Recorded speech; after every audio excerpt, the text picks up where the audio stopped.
आज मैं बहुत परेशान था, इसलिए सोचा कि अपने दोस्त सलीम से मिलने जाता हूँ। कुछ देर उसके पास बैठकर सलाह मशवरा करेंगे कि अब मुझे क्या करना चाहिए। वो मेरे बचपन का दोस्त है। जब तक हम एक दूसरे से ना मिले तो आराम नहीं आता था, पर पता नहीं वो पूरे महीने से अब मुझसे मिला नहीं और ना ही मेरी कॉल अटेंड कर रहा था। मैंने सलीम के दरवाजे की घंटी बजाई। नौकर ने आकर दरवाज़ा खोला और मैंने पूछा, सलीम है घर पर? वो हाँ बोलकर अंदर चला गया। जल्दी वापस आया और कहा, साहब थोड़े मसरूफ़ हैं, वो आपसे नहीं मिल सकते। मैंने नौकर से पूछा कि आपने उसको मेरे लिए बताया? नौकर बोला, जी।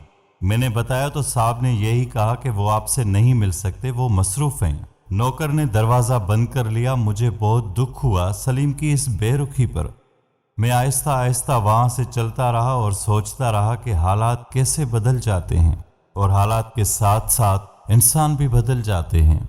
मैंने सलीम के बारे में ऐसा तो नहीं सोचा था कभी। मैं अफसोस की हालत में एक जगह आकर बैठ गया। जब तक हमारे बाबा हयात थे तो हमारे पास सब कुछ था, कभी किसी चीज़ की कमी नहीं हुई। लोग हमारे मोहताज होते थे। बाबा किसी को भी खाली हाथ वापस नहीं करता था।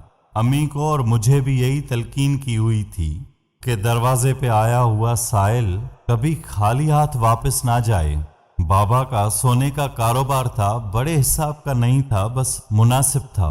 बाबा की अचानक मौत के बाद पता चला कि उस पर बहुत कर्जा था, तो दुकान में थोड़ा बहुत जो भी था वो लेन देन में पूरा हो गया। उसके बाद हमारे साथ मसाइल शुरू हो गए।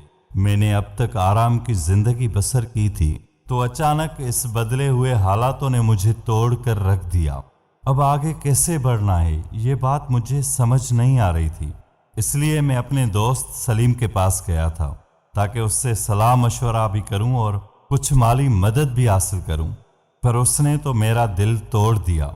मैं अपनी परेशानी में चलता चला गया कि अचानक मेरे करीब एक मोटरसाइकिल आकर रुकी जिस पर 2 शख्स सवार थे। उन्होंने मुझसे सलाम दुआ करने के बाद पूछा कि तुम इस इलाके के हो?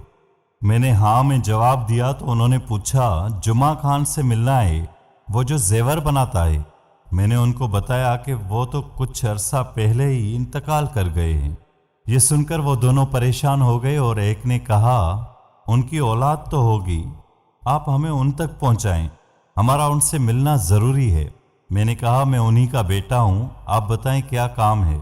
क्या मेरे वालिद आपके भी कर्जी थे? वो बोले, नहीं, वो हमारे कर्जी नहीं थे, पर हमारे पास उसकी अमानत है, वो हम देने आए थे। उन्होंने मुझे शनाख्ती कार्ड दिखाने को कहा। मैंने जब शनाख्ती कार्ड दिखाया तो एक बंदे ने शापर मेरी तरफ बढ़ाते हुए कहा, ये जुमा खान ने मुझे दुबई से लाने को कहा था, उसने मुझे पैसे दिए थे, पूरे 5 लाख रुपए।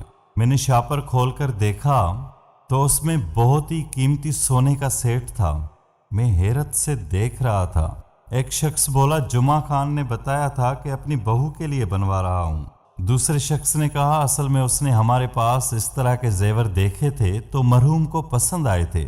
आपके वालिद साहब को अल्लाह पाक जन्नतुल फिरदौस में जगह अता फरमाए, और ये जेवर अब आप ही रख लो, हम चलते हैं।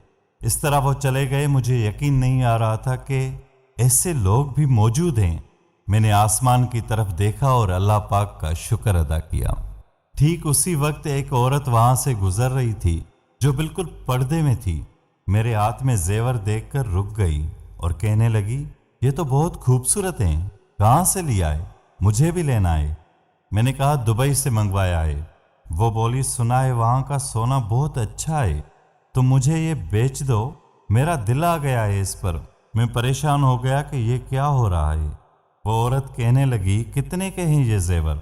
मैंने जल्दी से कहा, 5 लाख रुपए के मंगवाए थे, अब आप जितने बढ़ाकर देना चाहें दे दें। औरत ने कहा, सिर्फ 25,000 ज़्यादा दूंगी। मैं उसको मना नहीं कर सका और हमारा सौदा तय हो गया।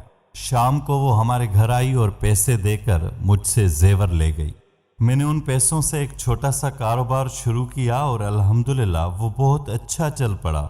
इस तरह एक दिन मेरे दुकान पर मेरा दोस्त सलीम आया जिसने मुझसे मिलने से इनकार किया था। मुझ पर नज़र पड़ी तो शर्मसार होकर नज़रें दूसरी तरफ कर लीं और वहाँ से जाने लगा।